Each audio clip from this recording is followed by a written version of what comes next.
Good evening, Hawks fans, and welcome back to the Atlanta Sports District. I'm your host, Russell Spence, coming to you directly after a 117 to 107 victory against the Philadelphia 76ers. As longtime listeners of the Hawks will know, or longtime friends of mine will know, the Sixers are my least favorite team in the whole NBA, so a victory over them is always very sweet. It's a first game coming out of the All-Star break, and so I was interested to see how we were going to play. And overall, I was pretty pleased with the output. Tonight, we had very few times of negative defensive lineups being put on the floor. There were a couple. And we had, overall, a pretty awesome defensive output, which I've been saying, continue to lean into the defense. It's very important. So let's get into it.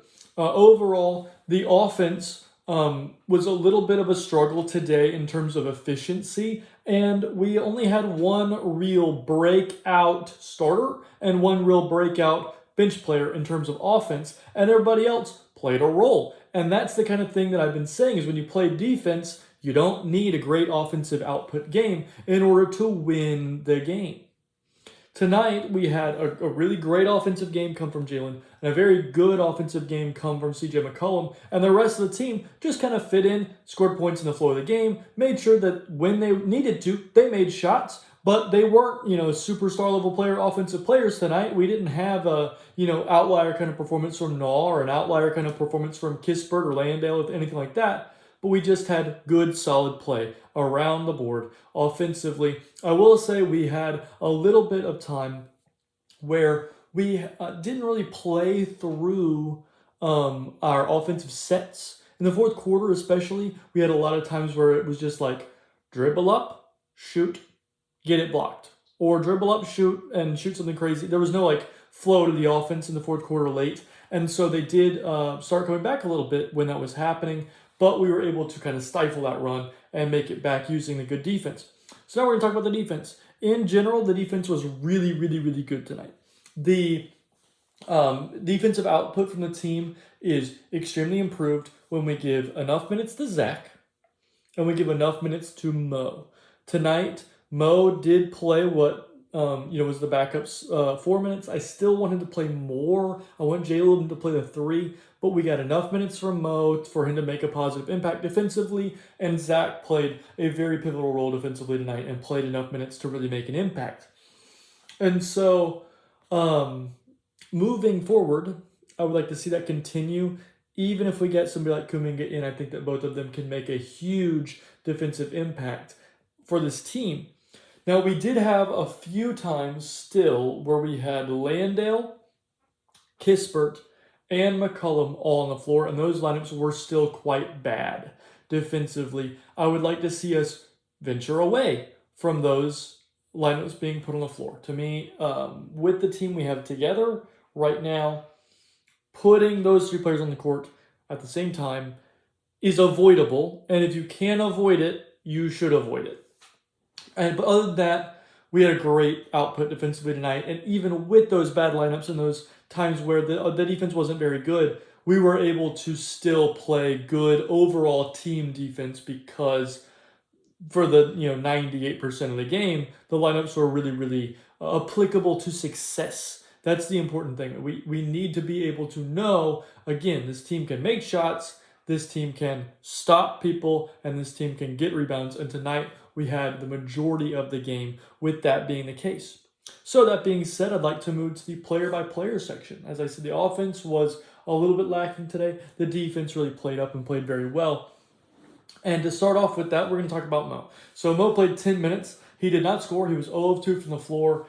And honestly, his 0 of 2 were a missed tip-in that he should have made and a missed little push shot from about 4 feet that he usually would make. But he did move the ball very well tonight, had a rebound and an assist in his 10 minutes, and overall was absolutely hounding and harassing defensively. Had a block and steal. The defense was fantastic in his minutes, and he was -1 in the minutes, even though he was on the floor with that CJ and Kispert and Landale lineup that was so rough defensively. So really, really wonderful work on the defensive end from Mo. I would like to see him continue to play more because he just gives you such a positive impact on the end of the floor. And he's a good ball mover and sets good screens and is an overall team player. That's the kind of thing that I'll say is like a lot of people don't understand that winning basketball is not all about putting the ball in the hoop. It's about doing the things that your team needs to have winning basketball be played. So like rebounding, toughness, fighting for rebounds, fighting to box out people, stealing the ball, blocking shots, locking down the paint. They don't score in the paint with him around. Things like that are always very, very, very pivotal that we're getting from Mohamed Gay, and it's really, really wonderful to see. Next, we're going to talk about Corey Kispert. So Kispert had a rough game. Honestly, it was pretty bad. He played 17 minutes. He had 5 points on 1 of 5 shooting, 1 of 3 from 3. He had 5 rebounds and an assist and finished the game +5. So this is the thing that's kind of funny to me is like he did not play well. But his second stint in the second half, we ran them off the floor with that lineup on the floor that had Naw and Dyson and him and Mo and Landale. That lineup won significantly in their minutes in the second half and helped him have a really positive plus-minus, even though it wasn't really him doing the winning. It was more the defense being really good around him. He made 1 shot during that stint that helped. Landale was getting a lot of rebounds during that time offensively, and they kind of, had a really positive run during that stretch, helped Kispert have a better plus-minus than really showed actually on the tape. I will say he is rebounding like a maniac. He is so good on the boards, but he is just a little bit rough right now defensively, and when he's only making 1 out of his 5 shots, then you're off defensively and your efficiency is rough, and we have problems with you being really a high-quality, high-level player, and he only played 17 minutes tonight. I would venture to say that when we get Kuminga, you're probably going to see most of Kispert, if not all of Kispert's minutes, go to the wayside. I don't know that he will continue to play at that point, and then you're looking at, like, do we attach a couple of second-rounders to him at the end of the year to get off that contract? I might do that to have some roster flexibility and some more money to play with in free agency. Next, we're going to talk about Jock Landale. So Jock actually played quite well today. He had 22 minutes. He had 10 points on 3 of 6 shooting, 2 of 3 from 3. He had 7 rebounds and 2 assists with a block, and did have 3 offensive rebounds. As I said, he kind of dominates the boards where a lot of times he will make a play specifically to allow himself to get an offensive rebound. Like today, there was a play where he had, I think it was VJ Edgecombe in a switch, and he's a rookie and he's small, and Landale could conceivably take him to the basket and lay it in. But instead, he kicked it out to Corey Kispert for an open 3, and Kispert shot it, and while the ball was in the air, Landale shoved VJ Edgecombe underneath the net, and then the ball came off and he caught it, and then they fouled him, and so it gave us an extra opportunity to make a 3, because he knew, I'm getting the offensive rebound, because this guy cannot box me out. And so that kind of aggression on the offensive glass is something we've needed. And he's still not like a second center in the NBA. He's more of a third center, but he's a real NBA rotation player who's giving us a real skill in terms of strength and knowing how to use that strength to be a really positive asset for our team. I really like what I saw. He was only -1, but in general, the box score did not tell the story of what was going on with Landale in tonight's game. He really, really played well. And lastly, coming off the bench, we're going to talk about CJ McCollum. So CJ played 30 minutes. He had 23 points on 6 of 13 shooting, 3 of 5 from 3. He had a rebound and 5 assists with only 1 turnover. He had 2 steals and a block and was +19. So tonight, CJ only had 1 real possession where he kind of took it hostage in the whole game. He made a bunch of catch and shoot shots, or a bunch of catch, 1 dribble and shoot shots. He drew a lot of fouls against their young, inexperienced defenders. He played very veteran basketball within the structure of the offense. Now, again, that's what I've been talking about is I don't mind CJ McCollum playing if he plays within the structure of what we're doing. And he was fantastic tonight in playing within the structure, and he gave effort defensively that made it not completely untenable. 2 steals and a block. He was active, and he made a couple of nice closeouts to make shots a little bit harder. Really liked what I saw from CJ today. And it popped out in the box for me. He was +19. That does not happen by coincidence. It's not a coinky dink that he went plus 19 on the night where he played pretty good defense and played within the offense. That's what happens when you're as talented offensively as CJ McCollum is. When you play within the offense and you give effort defensively, you run them off the floor in your minutes. So now to the starters. Onyeka Okongwu had a kind of a rough game. Foul trouble was pretty significant, and offensively, he missed a couple of just bunnies that he usually would make, and he was pretty rough from three tonight. But he did play 26 minutes. He had 8 points on 4 of 9 shooting, was 0-3 from 3, but he had 9 rebounds and 2 assists with 2 turnovers. Not the greatest, but he was plus 11 in the game. So we did win his minutes significantly, but a lot of that was more in the connectivity of the team rather than him having a great overall individual performance. He was really, really good in terms of communication tonight, which is something I've been talking about with him, is where I would like to see him improve defensively, communicating and organizing the roster and where we should be. That was much better tonight, where you could see on the broadcast he was talking to his teammates and really making sure that we were all connected defensively. And that is something that is a crucial aspect to playing center in the NBA. So next we're going to talk about Zachary Richase. He played 27 minutes. He had 10 points on 4 of 8 shooting, 7 rebounds and 2 assists. He had a steal and a block and finished with a 0 plus minus. So Zach tonight had a kind of an outburst of 8 points in the third quarter, where he just kind of scored pretty in quick succession. He had a big dunk in the third quarter. He had a big dunk in the fourth quarter and made 2 threes. Overall, Zach didn't blow away the box score. What he did do was play some of the best defense a player has played for the Hawks all season tonight. The defense was fantastic. The rebounding was fantastic. That's one thing that a lot of people who are down on Zach, they are not taking into consideration. I know he was the first pick in the draft, and that makes you want to have him score points and blah, blah. He needs to be scoring more. The improvement from last season to this season is he's a much better defender. He's a much more physical defender. He's much stronger in his physicality. And he is rebounding the ball 10 to 11 to 12 and even 20 times better than he was rebounding it last season. If we can have him make that kind of jump and stay there, and then work on his game in year 3 offensively, get him with a trainer who really can help him to play more aggressive. He doesn't really look for his own shot. He doesn't really try to create for himself very often. He's not even really worked on it. You can tell when he does try to do it, he's I don't really know what I'm doing because I've never done this in my life. So we just need to have him work on those things in the offseason and keep this positive momentum that he has had from playing so well defensively and rebounding. Next, we're going to talk about Nickeil Alexander-Walker. So Nah played 33 minutes. He had 14 points on 4 of 11 shooting, 2 of 7 from 3. Not great from 3, but overall the efficiency was fine. He had 3 rebounds, 4 assists, but did have 4 turnovers.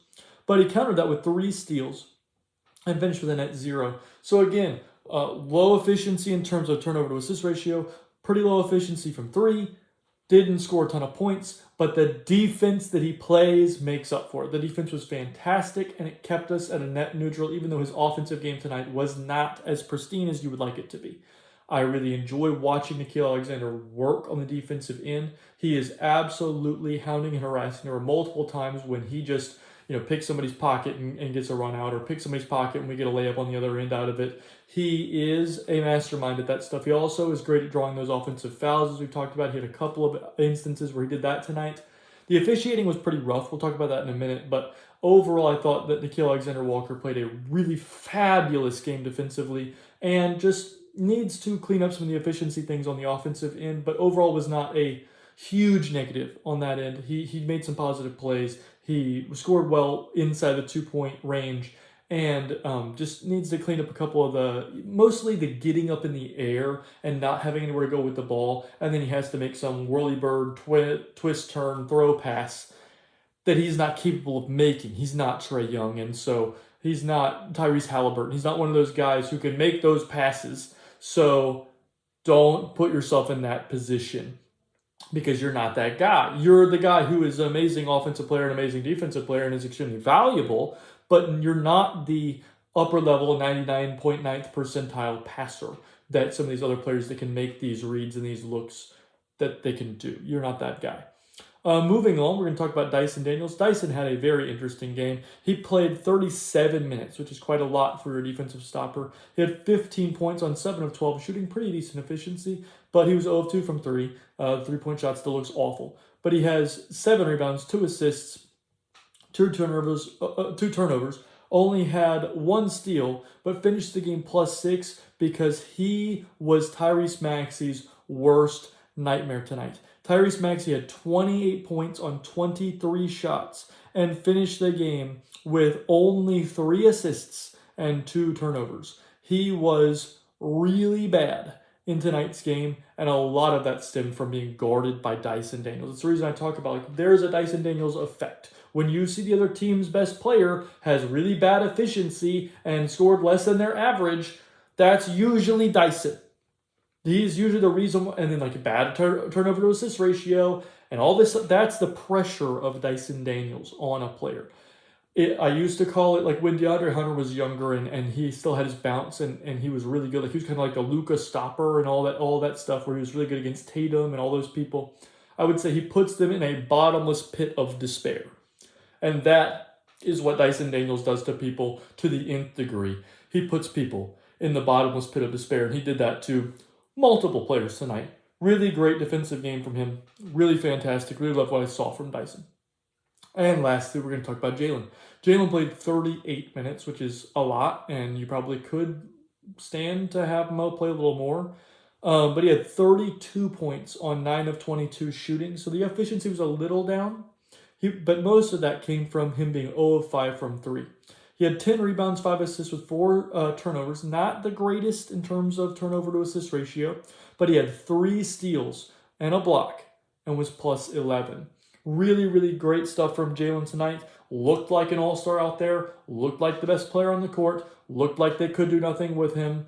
Made Dominic Barlow look like a complete fool for most of the night, which if they're going to play Dominic Barlow defending Jalen Johnson, you have to make him look like a fool because that guy is not an NBA caliber defender. He's a very well above average NBA offensive player, but defensively he's very bad. And so Jalen made it look like he was very bad tonight, and I really, really enjoyed that.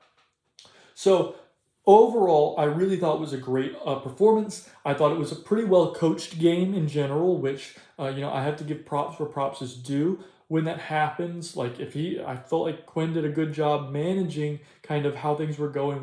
We kept bad defensive lineups off the floor. We leaned into the defense. We leaned into rebounding. We played Zach enough minutes. We gave Mo some minutes. Everything was good in those scenarios.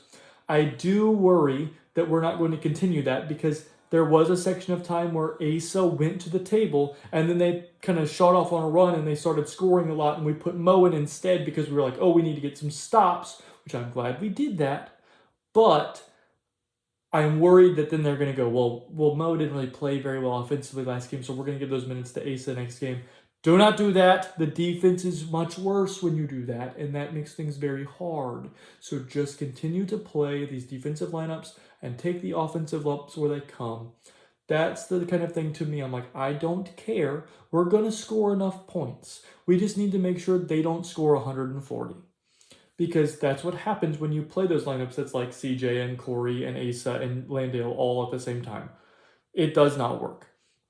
So moving forward, our next game is against the Heat on Friday. We have an interesting kind of turnaround here, a back-to-back. And to me, I hope that we do not lose the energy and the effort level we had tonight. I thought the energy was fantastic, but that could be happening. The other thing I wanted to talk about from this game was how awful the officiating was. We had multiple people getting technicals. Jalen got a technical, Onyeka got a technical, Quinn got a technical, and they were all off of things that I thought maybe the criticism of the officials was warranted. At the same time, the other team got none. No technicals. They didn't have apparently any negative words to say the whole night, even though there were multiple times where I'm sitting there going, if you're going to tee us up over what Quinn just said, You have to tee him up. He just got caught cursing you out on the broadcast. You got to tee him up, Nick Nurse, or you got to tee up this player. Like the officiating was very lopsided tonight. Like Kelly Oubre shot 7 more free throws than his average. There were a lot of times where there were like serious bailout calls for Maxey, serious bailout calls for like Drummond, people like that, where it's like they're not good players. Why are you giving them the benefit of the doubt when it's kind of obvious that they were out of control? They were late in the shot clock. It was just not really when you should be giving a player kind of a bailout call. I don't think you should ever give a player a bailout call unless it's legitimately a foul. But there were times where I just thought that the officiating was really horrible tonight. And I think a lot of that kept them in the game because we had multiple opportunities to run them out of the gym tonight. Really, really great effort from the Hawks. I'm glad we were able to fight through those officiating problems. Again, very, very good win against a team with a better record than us. Charlotte lost tonight also, so we moved back into 9th in the standings. I hope we can continue to have some good run of form here, and we can just move back up into the standings where we're supposed to be in terms of the talent that is on this roster. Continue to lean in the defense, continue to play hard. Again, we play on a back-to-back tomorrow against the Heat, and I'm just hoping that we, again, continue this nice form of defensive basketball. That's the important thing, is learning to play championship-level defense. So, all that being said, please like, comment, and subscribe here on the YouTube. Also, you can shoot me with any questions you got going on, your thoughts on how things are going, what you would do in terms of rotations and things like that, especially once Kuminga comes back in a week. I'm very interested to see how they play that. I think he's going to be helpful in terms of the athleticism and the defense, but I don't want them to hinder the rest of the defensive roster to play him. Like I said, like, comment, subscribe. Hit me up on all the socials. I've got Twitter, Blue Sky, Reddit, Instagram, all the things. Just let me know what your thoughts are on everything. And above everything else, I hope you have a great day.